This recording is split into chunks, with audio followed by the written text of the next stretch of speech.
Assalamualaikum and good day everyone. This is our last session for this topic, ethics and legal considerations for local social business. For any enterprise, especially those committed to social good, operating ethically and legally is not just a requirement. It's the very foundation of trust, sustainability, and impact. This video will guide you through the essential ethical and legal considerations for local social business. So, we look at the ethical consideration. So, the first one, transparency and accountability. Social business must clearly disclose their operations, funding sources, and impact metrics to all stakeholders. This build trust, attract fundings, and ensure alignment with your social mission. It's involved regular reporting on how funds are used and the measurable social impact achieved. For example, a clean water initiative published annual reports detailing beneficiaries served, fund allocated to infrastructure and maintenance costs. And the best practice is implement third-party audits or certification like fair trade to validate your claims. Second, fair treatment of workers. Adhering to fair labor practice is paramount. This means providing decent wages, safe working conditions, and opportunities for growth while strictly avoiding exploitative practice such as underpayment or unsafe environment. Why? Exploitation undermines your social mission and risks significant reputational damage. For example, a handicraft social enterprise ensures its artisans receive fair wages, flexible hours, and access to health care. The best practice: develop clear employment contracts, conduct regular workplace safety audits, and offer training programs for skill development. Third, community involvement. Engaging with local communities is vital for a social business. This means involving community members in decision making, respecting cultural norms, and addressing local needs. Neglecting this can lead to resentment and lack of support for your initiative. For example, a sustainable agriculture project consults with local farmers on crop choice and water management technique to ensure cultural relevance and community buy-in. And the best practice: establish community advisory boards and conduct regular participatory workshops to gather feedback and foster shared ownership. Next, environmental impact. Social business must minimize their ecological footprint by adopting sustainable practices throughout their operations. This includes reducing waste, conserving resources, and promoting eco-friendly alternatives. Ignoring environmental responsibilities can harm ecosystem and undermine your credibility as a socially responsible entity.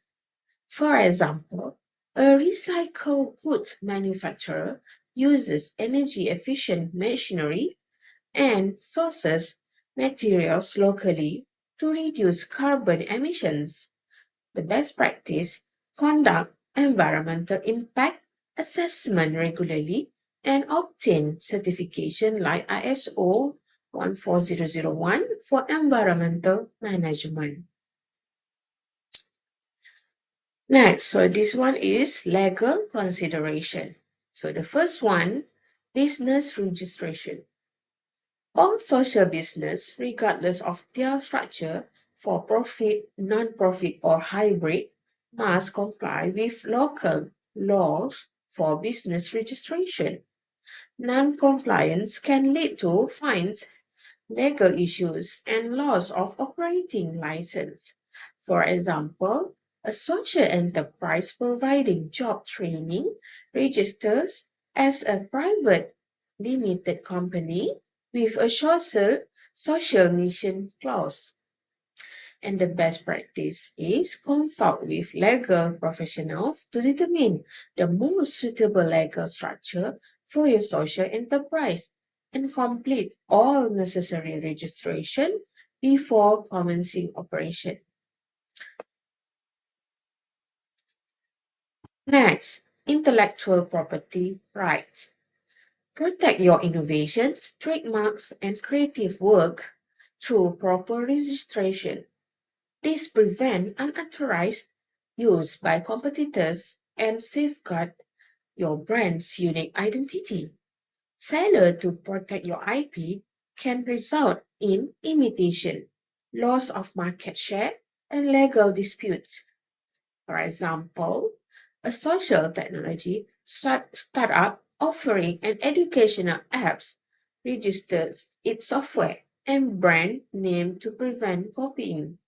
The best practice, conduct regular IP audits, register trademarks and copyright, and enforce IP rights when necessary through legal action. Next, consumer protection.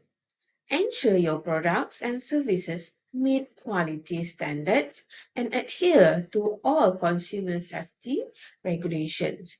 This includes clear labeling, accurate advertising, and transparent pricing. Non-compliance can lead to consumer complaints, product recalls, and legal liabilities, damaging trust and reputation.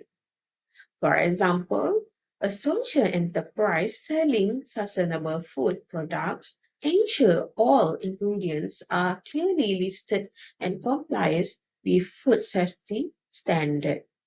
The best practice, implement robust quality control systems and establish accessible customer service channels for complaint resolution.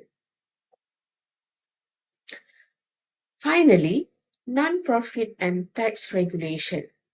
If your social business is structured as a nonprofit or a hybrid entity, you must comply with tax exemption rules and regulations governing charitable organizations. Non-compliant risk losing tax benefit or facing significant penalties. For example, a nonprofit vocational training center files annual tax report detailing income sources for grants and donation and expenditure on training program. So the best practice, maintain clear documentation of all financial transactions and consult with tax professionals uh, regularly for compliance guidance. So, for the conclusion, operating with integrity, transparency, and full legal compliance is not merely a formality. It is essential for a long term success and credibility of any social business. By proactively addressing these ethical and legal considerations, you empower your organization to build trust, attract support, and achieve lasting positive impact. Build with integrity, comply with conviction, and your social business will not only thrive but also serve as a beacon of responsible entrepreneurship. So thank you for joining us.